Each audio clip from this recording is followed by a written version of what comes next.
This week I was reading through Joshua, and Steve had challenged everybody read through Joshua for the service today. And there was a Bible verse that hit me, and there were three simple words that were said in this one verse, and it was said twice.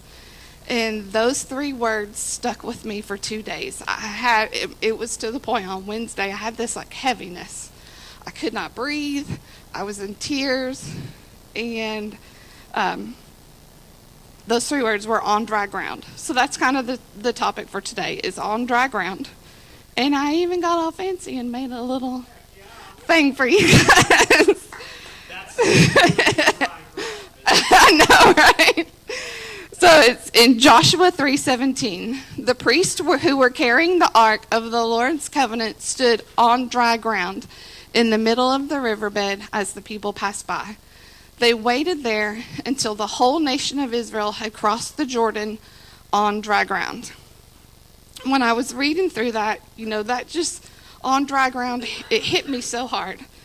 And it took me a while I contemplated this for a day or so. And it wasn't that dry ground that hit me. It was the dry ground. That was me, y'all. I just pulled a Dennis. My phone just went off. I'm right there with you now, Dennis. I got a text message on my phone. It's their phones. Yes.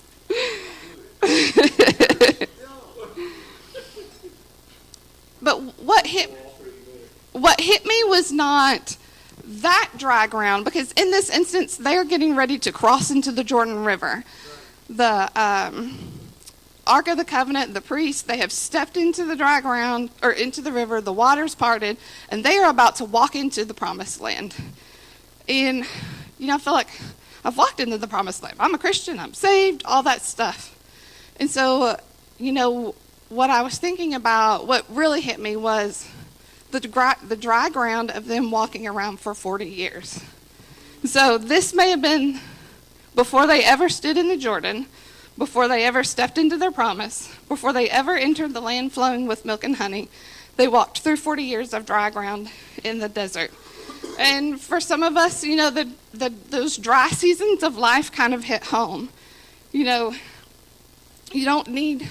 For some of you guys, you might not need me to explain to you what a dry season is. You might be living in it now even. But, if you've ever walked through a season of betrayal, failure, delayed hope, rejection, sickness, financial pressure, marriage under restraint. I was divorced and remarried. A future full of uncertainty. Maybe you look around and think, man, this place feels dry. Just like the Israelites in the wilderness, you're desperate for God to provide.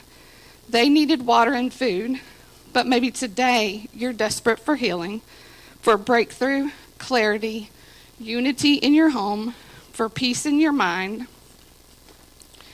Maybe you're walking through fear of the future.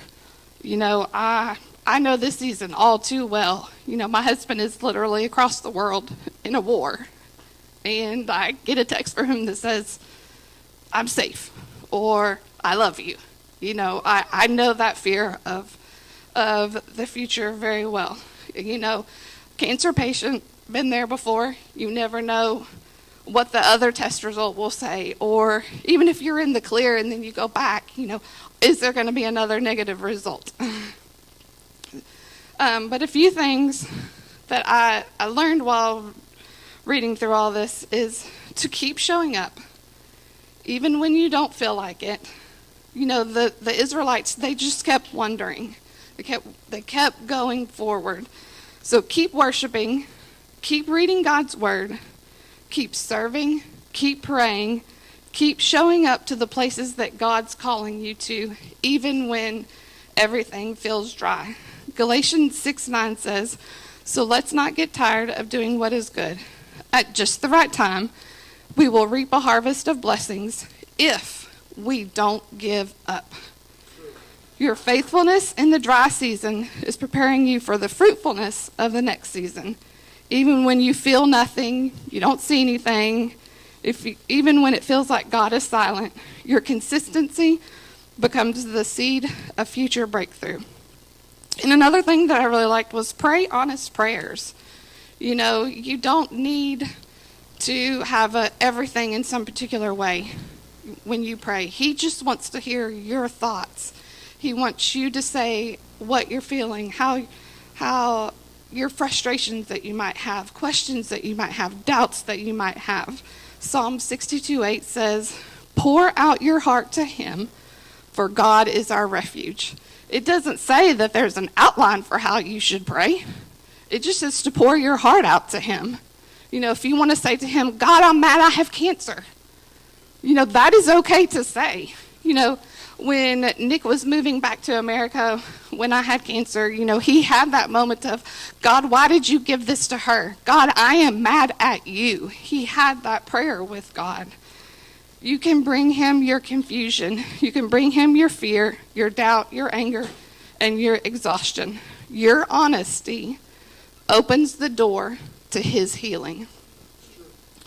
So this was the part that really hit me, that I know I will still probably cry when thinking about this dry ground, is what if you're doing all those things? What if you're praying, you're worshiping, you're serving, you're doing all that stuff, and you still feel dry? Maybe that's you today. You're like, "I'm doing all these things. You know, what is it? What am I doing wrong?" And I was talking with a friend, and she said to me, maybe it's the devil. Maybe it's a lie from the devil, because the enemy loves to lie to us. He loves to whisper in our ear, just like he did in the garden. You know, it's just a fruit, you know. Hold on.